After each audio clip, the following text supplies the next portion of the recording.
আমাদের উপরে নামাজ, রোজা, হজ, যাকাত এইগুলো আমাদের উপরে আল্লাহ ফরজ করেছে।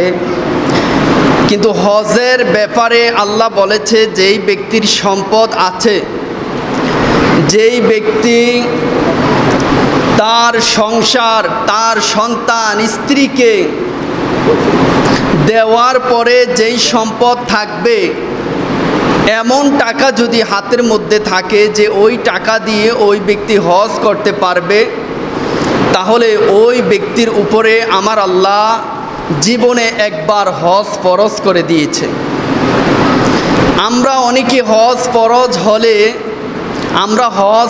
হলে টাকা নষ্ট হয়ে যাবে, টাকা খরচ হয়ে যাবে দেখে অনেকেই আমরা হজ করি না।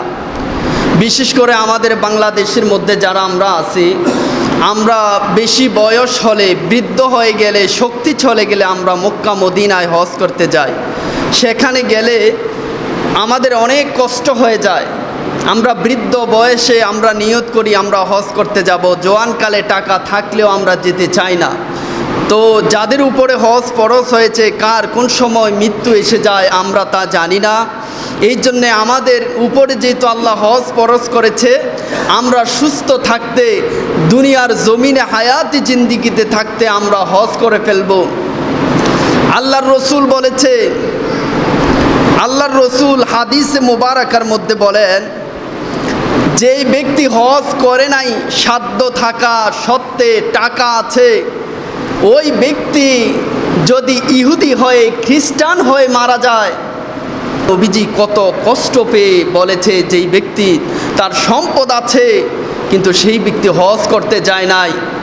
আমার নবীজি এই শব্দটা আমার নবী বলেছে, যেই ব্যক্তি সাধ্য থাকা সত্ত্বেও হজ করতে যায় নাই, তার মানে আমার নবী যারা হজ করতে যাবে না তাদের উপরে আমার নবীজি অসন্তুষ্ট, আমার নবীজি কষ্ট পাবে। তো আজকের বিষয় হচ্ছে, আজকে হজ সম্পর্কে আপনাদের সম্মুখে কিছু কথা বলবো। যেহেতু অনেকে হজে যাচ্ছে, উমরাতে যাচ্ছে, আমরা আল্লাহ এবং রসুলের সন্তুষ্টির জন্য আমরা হজ করতে যাচ্ছি। হজের মধ্যে এটা হচ্ছে একটা প্রেম, ভালোবাসা, মোহাব্বতের কাজ। সাফা এবং মারোয়া হচ্ছে আমি আল্লাহর নিদর্শন। তো আল্লাহ এত একটা পাহাড় আপনার নিদর্শন হয়ে গেল, আরও কত সম্মানিত বড় বড় অনেক কিছু আছে, ওইগুলা আপনি আপনার নিদর্শন বলেন নাই কেন? আল্লাহ বলে, সেখানে আমার একজন বান্দি, যিনি হচ্ছে আল্লাহর ওলি, তার সন্তানের জন্য মা হাজেরা আলাইহিস সালাম, উনি ওনার সন্তানের জন্য পানির জন্য দৌড়াদৌড়ি করেছে, তার সন্তানের জন্য পানির জন্য দৌড়াদৌড়ি করেছে। আমি আল্লাহর কাছে এতই ভালো লেগেছে, আমি আল্লাহ ঘোষণা করে দিয়েছি এই সাফা এবং মারোয়া হচ্ছে আমি আল্লাহর নিদর্শন, বলি সুবহানাল্লাহ। তাহলে আমরা হজ করতে যাব, আমরা মদিনায় যাব। আমরা অনেকের মুখে শুনি যে মক্কা হচ্ছে হজের অংশ আর মদিনা হজের অংশ নয়। তাহলে ওরা বলে যে মক্কায় গেলে হজ হয়ে যাবে, মদিনায় যেতে হবে না।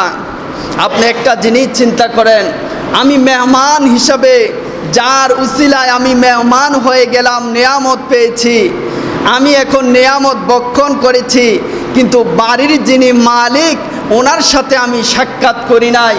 তাহলে এটা কত বড় বেঈমানি। আমার রসুল হাদিসে মুবারাকার মধ্যে বলে যে মান হাজ্জা ফাজা রকবারি বাদা মাউতি কানা মান জারানি ফি হায়াতি, রওয়াহুল বাইহাকি। বাইহাকি শরীফের মধ্যে আমার রসুল বলে, যেই ব্যক্তি আমি নবীজির ইন্তিকালের পরে আমি নবীর রওজা জিয়ারত করলো, সেই ব্যক্তি যেন আমি নবীর সাথে জিন্দা থাকা অবস্থায় সাক্ষাৎ করলে যেমনভাবে সাক্ষাৎ হতো, ওই ব্যক্তি আমি নবীর ইন্তিকালের পরে আমার রওজা জিয়ারত করেছে, সে যেন আমার সাথে জিন্দা অবস্থায় সাক্ষাৎ করেছে, বলি সুবহানাল্লাহ। তাহলে আমার নবী বলে যিনি হজ করতে যাবে তিনি মদিনায় গিয়ে নবীর রওজা জিয়ারত করলে আমার নবীর সাথে জিন্দা অবস্থায় হায়াতি জিন্দিগিতে থাকা অবস্থায় আমার নবীর সাথে যেইভাবে সাক্ষাৎ হতো, ইন্তেকালের পরে নবীর জিয়ারত করলে ওইভাবে আমার নবীর সাথে জিন্দা অবস্থায় জিয়ারত করলে সাক্ষাৎ করলে যেমনটা হতো, ইন্তেকালের পরে আমার নবী বলে সে যেন আমার সাথে জিন্দা অবস্থায় সাক্ষাৎ করেছে। আর তারা বলে মদিনা হজের অংশ নয়, মক্কায় হজ করে মদিনায় না গেলেও হজ হয়ে যাবে। আপনি চিন্তা করেন, আল্লাহ বলে ওয়ালাউ আন্নাহুম ইদ যালামু আনফুসাহুম জাউকা ফাস্তাগফিরুল্লাহ ওয়াস্তাগফার লাহুমুর রাসূলা লাওয়াজাদুল্লাহ তাওয়াবার রহিমা।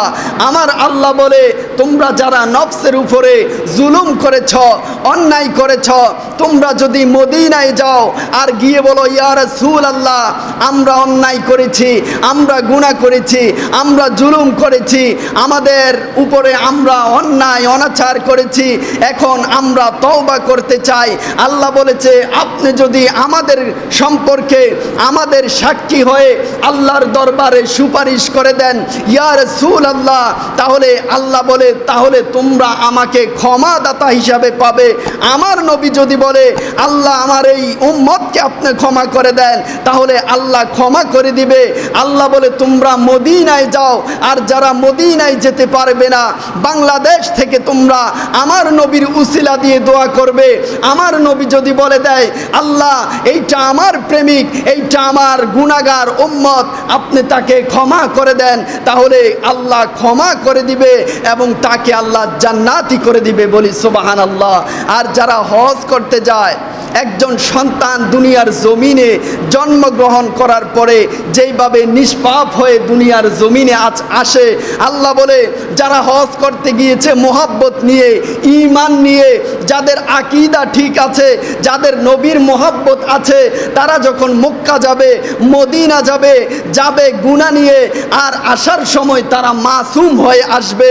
আমি আল্লাহ তাদেরকে মেহমানদারির ব্যবস্থা করেছি, দাওয়াতের ব্যবস্থা করেছি, আমি আল্লাহ তাদেরকে একটা ক্ষমার ব্যবস্থা করে দিয়েছি।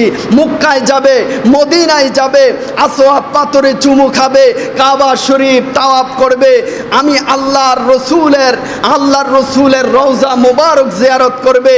আল্লাহর রসুল যখন শাফাত করে দিবে, আল্লাহর রসুল যখন আল্লাহর দরবারে সুপারিশ করে দিবে, তখন আল্লাহ বলে তোমাদেরকে ক্ষমা করে দিব। জীবনের যত গুনাহ আছে, কবিরা গুনাহ, সগীরা গুনাহ আছে, সব গুনাহগুলি আমি আল্লাহ ক্ষমা করে দিব। তাহলে আমাদেরকে হজ করতে হবে। এখন আমি আমার দেশ নিয়ে আমি বলি, আমাদের বাংলাদেশের মধ্যে অসংখ্য মানুষ আছে যারা হজ করতে গেলে কাবা শরীফের এখানে একটা সেলফি নেবে, সেখানে ভিডিও করবে। আমি তাদেরকে বলবো, যদি আপনারা চিন্তা করেন যে বাংলাদেশের মানুষগুলো আমাকে দেখবে যে আমি হজ করেছি, আমি কাবা শরীফ জিয়ারত করেছি, আমি এখানে নামাজ পড়েছি মসজিদে নববীতে, তাহলে আপনি শিরিক করেছেন, আপনি বান্দাকে দেখানোর জন্য আপনি হজ করেছেন, ইবাদত করেছেন। এই কাজ কখনো করা যাবে না, মানুষকে দেখানোর জন্য হজ করা যাবে না। আরেকটা কথা হচ্ছে, এখন আমাদের যাদের বাবা আছে, আমরা অনেকেই সন্তান আছি যারা সুদের ব্যবসা করে, যারা ঘুষ খায়, যারা অনেকেই দেখা গেছে অনেক মানুষকে দালালি করে হালাল টাকা দিয়ে তার বাবাকে, বৃদ্ধ বাবাকে হজের মধ্যে পাঠাবে। এটা হক কথা, অনেকের তিতা লাগতেই পারে। তারা হজ করতে যাবে, সন্তান হারাম টাকা দিয়ে বাবাকে হজে পাঠাচ্ছে, তার মা কি নিচ্ছে, সন্তান নিজেও হজ করে, কিন্তু এটা হারাম টাকা দিয়ে যেমন কোরবানি হবে না, হারাম টাকা দিয়ে তেমন হজও হবে না। আপনি কষ্ট করে মক্কায় গিয়েছেন, হারাম টাকা দিয়ে মানুষের সম্পদ নষ্ট করে, ওই ব্যক্তির হজ কখনো কবুল হবে না। আরেকটা কথা হচ্ছে, অনেকেই মক্কায় যায়, মদিনায় যায়, এসে বলে যে আমরা মক্কা শরীফ দেখেছি, মদিনা শরীফ দেখেছি, সেখানে অনেক বড় বড় বিল্ডিং আছে, দালান আছে, আর মক্কা মদিনা অনেক সুন্দর। এখানে অনেকেই আমার নবীর মোহাব্বত নিয়ে যায় নাই বিদায় সেখানে তারা কাবা শরীফ দেখেছে, এইটা দেখেছে, ওইটা দেখেছে। বাংলাদেশের মধ্যে এসে অনেক মানুষের কাছে এইটা বলে, আমি হজ করতে গিয়েছি, সেখান থেকে এসে যদি আমি বলি আমি এই করেছি, ওইটা করেছি, অহংকার নিয়ে কখনো বলা যাবে না। কারণ এইটা একটা ইবাদত। ইবাদত যদি মানুষের জন্য করা হয় তাহলে শিরিক হয়ে যাবে। আপনি গিয়েছেন সেখানে নেক পাওয়ার জন্য, গুনাহ মাফের জন্য, কিন্তু আপনি সেখানে গুনাহ করে এসেছেন, এমনটা যেন না হয়। হজ করতে যাব মুহাব্বতে, আমরা হজ করতে যাব ক্ষমা পাওয়ার জন্য, ফরজ ইবাদতের জন্য। হজ কখনো মানুষকে দেখানোর জন্য বা হারাম টাকা দিয়ে আমি এইটা করেছি, ওইটা করেছি। এখন যারা অনেকেই আছে অনেক মাধ্যম নিয়ে যাচ্ছে, তাদেরকে মক্কা শরীফ জিয়ারত করে সেখান থেকে হজ করে ডাইরেক্ট বাংলাদেশের মধ্যে পাঠিয়ে দিচ্ছে। প্রশ্ন করলে বলে আমরা মদিনায় যাই নাই, কারণ মদিনা হজের অংশ নয়। মনে রাখবেন, যারা আমার নবীর সাথে বেঈমানি করবে, জুলুম করবে, অন্যায় করবে, আমার নবীকে কষ্ট দিবে, আপনি যদি 1000 বার আপনি হজ করতে যান, আপনার হজ কবুল হবে না। আপনার হজ আমার নবীকে কষ্ট দিয়ে ওই হজ কখনো কবুল হবে না। আল্লাহর রসুলের মোহাব্বত ভালোবাসা কত একটু দেখেন। আল্লাহর রসুল একদিন জোহরের নামাজ আদায় করতেছে। জোহরের নামাজে আমার নবীজি খুতবা দিতেছে, এই দিক দিয়ে জোহরের নামাজের সময় চলে যাচ্ছে। আল্লাহর রসুলের সাহাবীরা তাকিয়ে তাকিয়ে আল্লাহর রসুলের খুতবা মোবারক শুনে। একটু মনোযোগ দিয়ে শুনেন, মোহাব্বত কাকে বলে। সাহাবাই কেরামের আকীদা আর আমাদের আকীদা। সাহাবাই কেরাম দেখে জোহরের নামাজের সময় চলে যাচ্ছে, কিন্তু আল্লাহর রসুল এখনও খুতবা দিচ্ছে। সাহাবাই কেরাম চুপ করে আল্লাহর রসুলের খুতবা শুনতেছে। আল্লাহর রসুলকে বলে নাই যে ইয়া রাসূল আল্লাহ, জোহরের নামাজ চলে যাচ্ছে। আমরা হলে তো বলতাম, হুজুর এখনও আপনি বক্তব্য দিচ্ছেন। আমাদের বর্তমানে যারা আছে, যারা রসুলের সাথে বেয়াদফি করে, ওই মজলিসে যদি তারা থাকতো, বলতো যে ও আল্লাহর নবী, জোহরের নামাজ চলে যাচ্ছে। আর সাহাবাই কেরাম জোহরের নামাজের সময় চলে যাচ্ছে, আল্লাহর রসুল খুতবা দিচ্ছে, সাহাবাই কেরাম কিছুই বলে না। সাহাবাই কেরাম চুপ করে খুতবা শুনতেছে। সাহাবাই কেরাম দেখলো জোহরের নামাজের সময় চলে গিয়েছে, আল্লাহর রসুল এখনো খুতবা দিচ্ছে। তখন শয়তান এসে বলে, ও নবীর সাহাবীরা, জোহরের নামাজের সময় তো চলে গেছে, তোমরা কি নামাজ পড়বে না? নামাজ পড়ে নাও। তখন শয়তান বলে, 2,88,000 বছর তোমরা নামাজ ছেড়ে দিলে জাহান্নামের আগুনে জ্বলবে। সাহাবাই কেরাম বলে, ও শয়তান, আল্লাহর রসুলের আনুগত্য করতে গিয়ে, আল্লাহর রসুলকে মোহাব্বত করতে গিয়ে যদি 2,88,000 বছর নয়, 1000 বছর, হাজার বছর, কোটি কোটি বছর জাহান্নামের আগুনে জ্বলতে আমরা প্রস্তুত আছি, তারপরেও আল্লাহর রসুলের আনুগত্য ছাড়বো না। আল্লাহর রসুল যেইটা করে আমরা ওইটা করব। আল্লাহর রসুলের সাহাবীদের আকীদা এমন ছিল। তখন আল্লাহর রসুল সাহাবাই কেরামকে বলেছিলেন খুতবা শেষ করে, তোমরা কি জোহরের নামাজ আদায় করেছ? সাহাবাই কেরাম বলল, ইয়া রাসূল আল্লাহ, জোহরের নামাজ তো আমরা আদায় করি নাই। আল্লাহর রসুল বললেন, তোমরা আজান দাও। তারপরে আজান দিলেন, ইকামত দাও। আল্লাহর রসুল জোহরের নামাজ আদায় করলেন আসরের সময়। আল্লাহর রসুল জোহরের নামাজ শেষ করে আল্লাহর রসুল বললেন, ও বেলাল, ইকামত দাও, এখন আমরা আসরের নামাজ আদায় করব। তখন আল্লাহর রসুল তখন মুজদালিফার উদ্দেশ্যে রওনা করেছে। এখন আমার রসুল গাদার উপরে করে সওয়ারি করে আমার রসুল মুজদালিফায় যাচ্ছে, রওনা করেছে। আল্লাহর রসুলের সাহাবীদের মোহাব্বত ভালোবাসা আকীদা কেমন ছিল দেখেন। আর আমার নবীজি উম্মতের জন্য কত মায়া, কত মোহাব্বত। এখন আমার নবীজি মুজদালিফায় রওনা করেছে। সাহাবাই কেরাম দেখলো মুজদালিফায় আমার নবী রওনা করেছে, আমার নবীজি এখনো গাদার উপরে করে আল্লাহর রসুল মুজদালিফায় যাচ্ছে, মাগরিবের আজান হয়ে গিয়েছে, মাগরিবের নামাজের সময় চলে যাচ্ছে, কিন্তু আল্লাহর রসুল মাগরিবের নামাজ আদায় করে নাই। মাগরিবের নামাজ চলে যাচ্ছে, সাহাবাই কেরাম চিন্তা করে, কিরে আল্লাহর রসুল তো আজকে মাগরিবের নামাজ আদায় করে নাই, নামাজের সময় চলে গেছে। শয়তান এসে আল্লাহর রসুলের সাহাবীদেরকে বলে, ও সাহাবীরা, নামাজের সময় চলে যাচ্ছে, তোমরা নামাজ পড়ে নাও, আল্লাহর রসুল পড়লে পড়ক, না পড়লে নয়। শয়তান বলে 2,88,000 বছর জাহান্নামে তাহলে জ্বলতে হবে। তখন আল্লাহর রসুলের সাহাবীরা বলেছিল 2,88,000 বছর নয়, কোটি বছর জাহান্নামের আগুনে জ্বলবো। কিন্তু আল্লাহর রসুল যেইটা করে, আল্লাহর রসুল যেইটা বলে, আমরা আল্লাহর রসুলকে অনুসরণ করব। কারণ আল্লাহর রসুলকে অনুসরণ করাই মানে হচ্ছে আল্লাহর অনুসরণ করা। আল্লাহর অনুসরণ করা মানে আল্লাহর রসুলের অনুসরণ করা। আল্লাহ এমনটা বলে নাই, আল্লাহ কোরআনে বলেছে আমার রসুলের অনুগত্য করা মানে, আমার নবীর অনুগত্য করা মানে আমি আল্লাহর অনুগত্য করা। সাহাবাই কেরাম বলল, ও শয়তান, আমরা জাহান্নামের আগুনকে ভয় পাই না, আল্লাহর রসুলের অনুসরণ করব।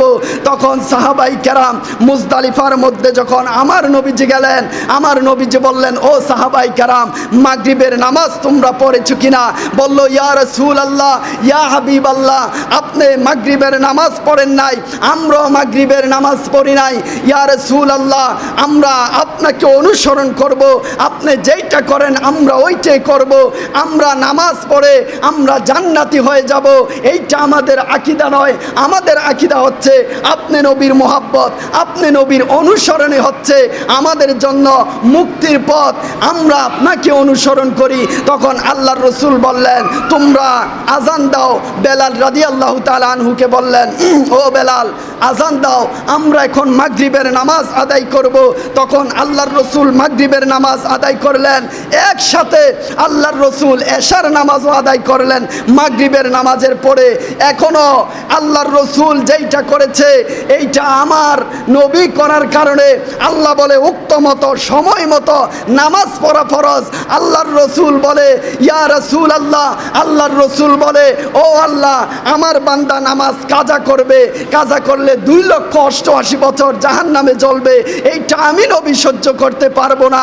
মুজদালিফার ময়দানে হাজার হাজার লক্ষ লক্ষ হাজিরা মুজদালিফার মধ্যে যাবে, সেখানে আমার উম্মতরা মাগরিবের নামাজ পড়তে পারবে না। কারণ এত হাজার হাজার লক্ষ লক্ষ হাজিরা কিভাবে ওযু করবে, কিভাবে হাজত সারবে? ইয়া রাসূলুল্লাহ, আপনি উম্মতের জন্য এত মায়া, এত মোহাব্বত, আল্লাহ বলে উক্ত মতো সময় মতো নামাজ পড়া ফরজ। আল্লাহর রসুল বলে, আমি ইচ্ছাকৃতভাবে আমার উম্মতের নাজাতের জন্য আমি জোহরের নামাজ উম্মতের জন্য কাজার ব্যবস্থা করেছি, মাগরিবের নামাজ আমি কাজার ব্যবস্থা করেছি। আল্লাহর রসুল এইটা করার কারণে কিয়ামত পর্যন্ত মুজদালিফার মধ্যে যত হাজিরা যাবে সেখানে মাগরিব এবং এশার নামাজ একসাথে পড়তে হবে, বলি সুবহানাল্লাহ। আল্লাহর রসুল বললেন, ও আল্লাহ, আপনি মেহমানদারির ব্যবস্থা করেছেন, মুজদালিফার ময়দানে আসবে হজ করতে, আমার উম্মতরা আসবে, আপনার বান্দারা আসবে গুনাহ মাফের জন্য। এখন মুজদালিফার ময়দানে এসে তারা নামাজ কাজা করে ফেলবে, 2,88,000 বছর জাহান্নামের আগুনে জ্বলবে। ও আল্লাহ, এইটা কেমন মেহমানদারি আপনি এনেছেন তাদেরকে ক্ষমার জন্য, শান্তির জন্য, এখন এনে তাদেরকে আপনি জাহান্নামে জ্বালাবেন, এইটা হতে পারে না। এই জন্যে আল্লাহ আপনারও বদনাম হয়ে যাবে। আল্লাহ, মানুষ বলবে আল্লাহ মেহমানদারির ব্যবস্থা করেছে, মুজদালিফার ময়দানে এসেছে, মানুষ নামাজ কাজা করেছে, নামাজ ছেড়ে দিয়েছে, কিয়ামত পর্যন্ত আপনার বান্দারা যেন, আমার উম্মত যেন এই কথা বলতে না পারে যে আল্লাহ আমাদেরকে মেহমানদারির দাওয়াত করে আমরা নামাজ কাজা হয়ে গিয়েছে, লক্ষ মানুষের ভিড়ে ওযু করতে পারি নাই, নামাজ পড়তে পারি নাই। মুজদালিফার ময়দানে যারা হজ করতে গিয়েছে তারা দেখেছে সাদা সাদা পোশাক পরিহিত হাজিরা যখন মুজদালিফার ময়দানে যায়, সেখানে গেলে সেখানে আল্লাহর নবী হযরত আদম আলাইহিস সালাম সেখানে মা হাওয়া আলাইহিস সালামের সাথে বাসর করেছিলেন। মানুষ হাজিদের কোথায়ও ঘুম আসে না যখন মুজদালিফার ময়দানে লক্ষ লক্ষ হাজিরা শুধু সাদা এমনটা দেখা যায়। মুজদালিফার ময়দানে লক্ষ লক্ষ হাজিরা শুয়ে থাকে, আর যখন সেখানে যায় মুজদালিফার ময়দানের মধ্যে হাজিরা যখন যায় সেখানে অটোমেটিকলি হাজিদের ঘুম এসে যায়। সেখানে মানুষ শুইতে দেরি, বসতে দেরি, তাদের নিদ্রা এসে যায়, ঘুম এসে যায়। এত আরামের জায়গা, এত শান্তির জায়গা। সেখানে হাওয়া আলাইহিস সালাম এবং আমার বাবা আদম আলাইহিস সালামের মিলন হয়েছিল, সেখানে বাসর হয়েছিল। এই জন্যে সেই জায়গাটা হচ্ছে শান্তির জায়গা। তাহলে দেখেন আল্লাহর রসুল উম্মতের জন্য কত মায়া, কত মোহাব্বত। আল্লাহর রসুল চায় নাই যে আমার উম্মত জাহান্নামের আগুনে জ্বলবে। এই জন্যে আমাদের জন্য আল্লাহর রসুল কাজার ব্যবস্থা করে দিয়েছে। আমরা এখন কাজা যখন নামাজ আদায় করি তখন আল্লাহ বলে এটা আদা হয়ে গিয়েছে, বলি সুবহানাল্লাহ। এবার দেখেন নবী ছাড়া হজ নাই, নবী ছাড়া নামাজ নাই, নবী ছাড়া আজান ইকামত কোনো কিছু নাই। যেখানেই যাবেন আল্লাহ বলে আমি এবং আমার রসুলের শান সেখানে থাকবে। আল্লাহ বলে ইদা যুকিরতু যুকিরতামাই, যেখানে আমি আল্লাহর জিকির থাকবে সেখানে আমার নবীর জিকির থাকবে। আমি আল্লাহর নাম যেখানে, সেখানে আমি আমার বন্ধু হাবিবুল্লাহর নাম রেখেছি। সেখানে আল্লাহর রসুলের রওজায় যাবে না, হজ করতে গিয়ে নবীর রওজায় যাওয়া যাবে না, এইটা কখনো কোনো মুমিন বান্দা কখনো বলতে পারে না। এখন দেখেন আমার বাংলাদেশের মধ্যে এই যে হজ আসতেছে, অনেকেই মাসালা জিজ্ঞাসা করবে যে মক্কায় গেলে মদিনায় না গেলে হজ হবে কিনা। শায়েকরা বলে দিবে মদিনায় যেতে হবে না, মদিনায় গেলে অনেক মানুষ নবীজির কাছে কিছু চায়, নবীজির কাছে সাহায্য চায়, উসিলা চায়। মাজারের মধ্যে আমরা যখন যাই তখন আমরা যখন অলির উসিলা দিয়া দোয়া করি তখন এখন দেখেন না উসিলা ছাড়া এখন যারা উসিলা বিশ্বাস করে না, আমি বলবো তুমি বলো আমি উসিলা বিশ্বাস করি না, তখন তোমাকে বলবে তুমি যারর সন্তান। কারণ কি তুমি আসমান থেকে পড়ে যাও নাই, তোমার মা আছে, বাবা আছে, বাবার উসিলায় দুনিয়া এসেছো। এই যে আমরা বিদ্যুৎ এইটা আমরা গ্রহণ করেছি, আমরা যে লাইট ফ্যান চালাচ্ছি একটা তারের উসিলায় আমরা বিদ্যুৎ পেয়েছি। সমস্ত কিছু দুনিয়ার মধ্যে উসিলা দিয়ে। আল্লাহ বলে আমি আল্লাহ প্রকাশ ছিলাম না, আমি আল্লাহ প্রকাশ হতে চাই। আমার বন্ধুকে সৃষ্টি করে আমি আল্লাহ নবুয়তি প্রকাশ করে আমার বন্ধুর মাধ্যমে আমি আল্লাহ প্রকাশ হয়েছি। তাহলে আল্লাহ বলে আমি আল্লাহ উসিলা গ্রহণ করেছি। আমি আল্লাহ চাইলে ডাইরেক্ট কোরআন নাজিল করতে পারতাম। আল্লাহ বলে কুল হাবিব আপনি বলে দিন, আল্লাহ তো নিজেই বলতে পারতেন, কিন্তু আল্লাহ বলে না, আমার বন্ধুকে ছাড়া আমি কোরআন নাজিল করব না। আমি চাইলে ডাইরেক্ট নাজিল করতে পারতাম। আর জিব্রাইলকে আমি নবী খাদেম বানিয়ে দিয়েছি। এখন আমাদের আকীদা হচ্ছে আমরা নবী ছাড়া আমরা কিছুই দেখি না, আমরা নবী নবী করব, কারণ সাহাবাই কেরাম নবী নবী করেছে। দেখেন আমি যদি এখানে আজকে নামাজ দেরি করি অনেকেই আমাকে ভেটু দিবে, কিন্তু আল্লাহর রসুল জোহরের নামাজ কাজা করে দিয়েছে, মাগরিবের নামাজ আল্লাহর রসুল ইচ্ছাকৃত উম্মতের জন্য কাজার ব্যবস্থা করেছে। সাহাবাই কেরাম অভিযোগ করে নাই, সাহাবাই কেরাম কিছুই বলে নাই। আর আল্লাহর আইন হচ্ছে সময় মতো উক্ত মতো নামাজ পড়া ফরজ। আল্লাহ বলে ও আমার বান্দারা, আমি আল্লাহর আইন হচ্ছে সময় মতো নামাজ পড়া। আর আমার নবী যখন উক্ত মতো নামাজ পড়ে নাই, আমি আল্লাহ বলি এখানে আর আমার আইন দেখানো যাচ্ছে না। যেখানে আমার নবী যে আইন তৈয়ার করেছে, আমার নবীজি যেহেতু বলেছে আমার উম্মত কিয়ামত পর্যন্ত এই সিস্টেমে নামাজ পড়বে, আমি আল্লাহ কিয়ামত পর্যন্ত আমি এই নিয়মটাই বের করে দিয়েছি এবং আমি ওইটাই গ্রহণ করেছি। তাহলে দেখেন আল্লাহর রসুল যেইটা করে ওইটা শরীয়ত হয়ে যায়। আল্লাহর রসুল যেইটা বলে, আল্লাহর রসুল বললে শরীয়ত হয়ে যায়। আল্লাহর রসুলের দরবারে সাহাবী এসেছে, ইয়া রাসূলুল্লাহ আপনি একটু বলেন জীবনে কয়বার হজ করা ফরজ। আল্লাহর রসুল চুপ, আল্লাহর রসুল কিছুই বলে নাই, চুপ করে আছে। সাহাবী আবার বলল, ইয়া রাসূলুল্লাহ আমাদের উপরে জীবনে কয়বার হজ করা ফরজ। আল্লাহর রসুল দ্বিতীয়বারও কিছু বললেন না। তৃতীয়বার সাহাবী বলল, ইয়া রাসূলুল্লাহ জীবনে কয়বার হজ করা ফরজ। সাহাবীর এই উত্তর পেয়ে আমার নবী তিনবারের সময় বলল জীবনে একবার হজ করা ফরজ। আমার নবী যদি বলতো জীবনে দুইবার, জীবনে তিনবার হজ করা ফরজ, তাহলে আল্লাহ বলতো আমার নবীর জবান মোবারক দিয়ে যেহেতু 2 বার 3 বার হজ করা, 10 বার হজ করা, 100 বার হজ করা ফরজ, এই শব্দ নবীর জবান দিয়ে বের হলে আল্লাহ বলতো এটা আমি গ্রহণ করেছি। আল্লাহর রসুল জানে উম্মত দরিদ্র হবে, টাকা থাকবে না। আল্লাহর রসুল এইটা জেনে বলেছে জীবনে একবার উম্মতের জন্য হজ করা ফরজ।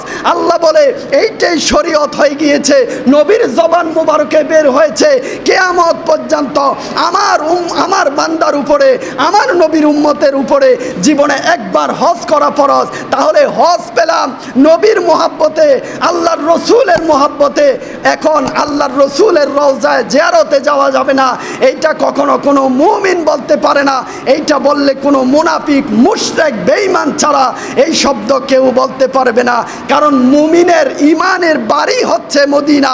যারা মদিনায় যাবে না তাদের ঘুম আসবে না, তারা বলবে কি হজ করতে আসলাম, মদিনায় গেলাম না, আমি তো হজের তৃপ্তি পেলাম না। মদিনা যেহেতু ইমানের বাড়ি, সেখানে ইমানদাররা যাবে, গিয়ে আল্লাহর রসুলের দরবারে সুপারিশ চাইবে, তওবা করবে, আল্লাহর রসুলকে সালাম দিবে। সেখানে ওই যারা আছে ঘুমটা দিয়ে যারা থাকে লাল রুমাল পরে, সেখানে সাধারণ মানুষ এবং যারা পুলিশ আছে সেখানে নবীর রওজায় হাত বাড়াতে দেয় না। তখন আমাদের বাংলাদেশের অনেক মানুষ এসে বলে যে সেখানে পুলিশরা হাত বাড়ালে হাতের মধ্যে বাড়ি দেয়, হাত তুলতে দেয় না। ওরা এত বড় মুফতি হয়ে গিয়েছে। আমাদের দেশের পুলিশ যারা আছে, আর্মি যারা আছে, তারা যদি আমাদেরকে দিন ধর্মে বাধা দেয় তাহলে তারা অনেক বড় মুফতি মুহাদ্দিস হয়ে গিয়েছে। তারা এইটা বুঝাতে চায়, মূলত এইটা নয়। মক্কা বলেন, মদিনা বলেন, আগেও মুনাফিক ছিল, বেঈমান ছিল, এখনো আছে। তারা ঘুমটা দিয়ে বলে মদিনায় যাওয়া লাগবে না, আর মদিনায় নবীর কাছে কি চাও, নবীর কাছে চাইতে পারবে না, যা চাবে আল্লাহর কাছে চাও। আল্লাহ বলে সাবধান, নেটওয়ার্ক ছাড়া যেমন সিম চলবে না, তোমার মোবাইল চলবে না, সিম ছাড়া, নেটওয়ার্ক ছাড়া, টাওয়ার ছাড়া যেইভাবে কথা বলতে পারবে না, সেইভাবে আমার নবী ছাড়া তোমরা আমাকে পাবে না। মুসা আলাইহিস সালাম বলেছিল আল্লাহ তোমাকে দেখতে চাই, আল্লাহ বলে দেখতে পারবে না। তখন আল্লাহ উসিলা গ্রহণ করিয়েছে। তখন বলেছিল তুমি তুর পাহাড়ের মধ্যে আসো। তাহলে তুর পাহাড়ের মধ্যে গিয়ে তুর পাহাড়ের উসিলা নিয়ে, তুর পাহাড়কে উসিলা বানিয়ে আল্লাহর সাথে মুসা আলাইহিস সালাম কথা বলেছে। তাহলে আমরা হজে যাব, আমরা নবীর মোহাব্বতে যাব, মানুষকে দেখানোর জন্য যাব না, হারামটাকে দিয়ে আমরা হজে যাব না। তাহলে আমাদের কষ্টটাই ভিতা।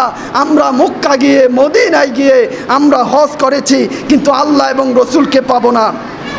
আরেকটা কথা হচ্ছে,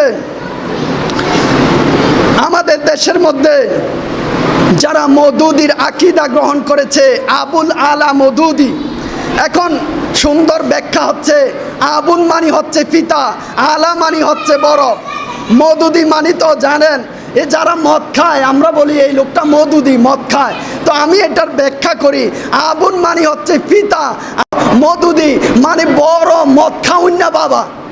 আবুল আলা মওদুদি যারা জামাত ইসলাম, এই আবুল আলা মওদুদিকে যারা অনুসরণ করে তারা হচ্ছে জামাত ইসলাম, যারা জামাত শিবির করে, তাদের আকীদা এত প্রদভষ্ট, মানুষকে তারা গুমরাহি করে। তারা ওয়াজাদাকা দাল্লান ফাহাদার তাফসির করেছে, আবুল আলা মওদুদি তাফসির করে গিয়েছে আমার নবী নাকি প্রদভষ্ট ছিল, আমার নবী অভিশপ্ত ছিল, আল্লাহ নাকি আমার নবীকে পথ দেখিয়েছে। এই হচ্ছে মওদুদির আকীদা।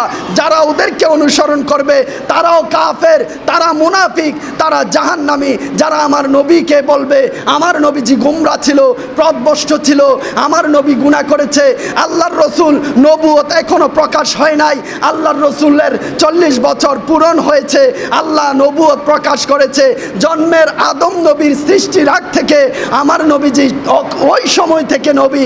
এখন আমার নবী যখন আলামিন হিসাবে আল্লাহর রসুলকে মুক্কার কাফের বেঈমান যারা আছে সবাই বলতো আব্দুল্লাহর সন্তান মুহাম্মদ হচ্ছে আলামিন, আলামিন মানে বিশ্বাসী।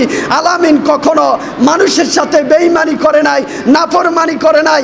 আব্দুল্লাহর সন্তান মুহাম্মদ অনেক বিশ্বস্ত, অনেক মানুষ আছে যারা বেঈমানি করে, মানুষকে কষ্ট দেয়, কিন্তু আব্দুল্লাহর সন্তান এত তাকওয়াবান, পরেজগার, সে আমানতদার, সে মানুষের সেবা করে, মানুষকে কখনো কষ্ট দেয় নাই। তাহলে আমার নবীকে কাফেররা বলে সে হচ্ছে বিশ্বাসী, আল্লাহর রসুল হচ্ছে বিশ্বাসী। আর আমার দেশের মুনাফিক বেঈমান যারা টুপি পরেছে, জুব্বা পরিধান করেছে, জামাত ইসলাম যারা অনুসরণ করে, আমি বলবো ওদেরকে যারা কাফের মনে করবে না, যারা আমার নবীকে প্রদ্ভষ্ট বলে, আমি বলবো তারাও কাফের, তারাও মুনাফিক। আবুল আলা মওদুদী এই তাফসির করে দিয়েছে, যারা এই কথা শুনবে মিডিয়ার মাধ্যমে তাদেরও ঈমান চলে যাবে। আজকে রসুলের পক্ষে কথা বললে তারা বলে আমাদেরকে অসংখ্য কথা বলে, আর এখন কথা বললে অনেক সময় চলে যাবে। এই জন্য আমি বলবো যারা আমার রসুলকে কষ্ট দেয়, আমার নবীকে বলে প্রদ্ভষ্ট, আমি বলবো তারাই হচ্ছে প্রদ্ভষ্ট, অভিশপ্ত। আবুল আলার মওদুদীর কবর কোথায় আছে পৃথিবীর কেউ জানে না। তারা হচ্ছে গুস্তাকে রসুল, দুশ্মনে রসুল। যারা আল্লাহর ওলি আছে তাদের নিদর্শন আছে, তাদের জিয়ারত মানুষ করে। এই জন্য আমাদেরকে রসুলের সাথে সম্পর্ক করতে হবে। আরেকটা কথা বলি, সেটা হচ্ছে যাক সময় চলে যাচ্ছে, তো আমি আপনাদেরকে বলবো যারা আমাদের আত্মীয় স্বজন যারা আছে হজ করতে যাচ্ছে, আমরা হালাল টাকা দিয়ে, এক নম্বরে হালাল টাকা দিয়ে আমরা হজ করতে যাব। আরেকটা হচ্ছে বারবার বলি, যারা সেলফি প্রেমিক হয়ে গিয়েছে, আমি দেখলাম অনেকেই মদিনায় গেলে রওজা পিস দিয়ে এবং কাবা শরীফকে সামনে রেখে তারা সেলফি তুলে ফেসবুকে দিচ্ছে। ওই ব্যক্তিকে প্রশ্ন করবেন আপনি ফেসবুকে কেন দিয়েছেন, বলবে আমার আত্মীয় স্বজনরা দেখবে আমি উমরা করেছি 32 বার, 100 বার একটা ফিক ফেসবুকে দিবে। এরপরে এহরামের পোশাক পরে ফেসবুকের মধ্যে ফিক দিবে। মানুষ বলবে আমি হজ করেছি, কত বড় কাজ করে ফেলেছি। কিন্তু অন্তরে যদি আপনার এই নিয়ত থাকে, মানুষ হাজি বলবে, মানুষ আপনাকে দেখবে আপনি হজ করেছেন। বিশ্বাস করেন আপনার হজ হয় নাই, যেই হজ আপনি করেছেন সওয়াবের জন্য, উল্টা আরও আপনি কবিরা গুনাহ করেছেন। আর যদি মানুষের দেখানোর জন্য করেন তাহলে শিরিক করেছেন। মানুষকে দেখানোর জন্য ইবাদত করা শিরিক। আপনাকে তওবা করে এইগুলা ডিলিট করে দিতে হবে। আল্লাহর সন্তুষ্টির জন্য আপনারা জিয়ারত করবেন এবং রওজা মুবারক জিয়ারত করবেন।